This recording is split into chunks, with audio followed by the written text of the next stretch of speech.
कळवण नांदुरी रस्त्यावर साकोरे पाड्याजवळ स्विफ्ट गाडी व स्प्लेंडर मोटरसायकल यांच्यात समोरासमोर धडक होऊन भीषण अपघात झालाय। यात मोटरसायकलवरील 2 तरुण गंभीर जखमी झाले आहेत।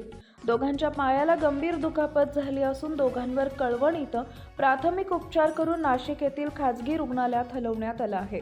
दुपारी 2 वाजेच्या सुमारास कळवणकडून नांदुरीकडे मोटरसायकल नंबर MH41BB 3145 वरून भावेश कोठावदे राहणार कळवण वय वर्ष 20 व तुषार तुळशीराम गांगुर्डे वय वर्ष 28 राहणार पाळे बुद्रुक हे कामानिमित्त जात असताना नांदुरीकडून भरधाव वेगानं येणाऱ्या स्विफ्ट गाडी नंबर MH41AZ9993 या गाडीच्या वाहन चालकाचा वाहनावरील ताबा सुटल्यानं कळवणकडून नांदुरीकडे जाणाऱ्या मोटरसायकलला जबर धडक दिल्यानं हा भीषण अपघात घडला आहे।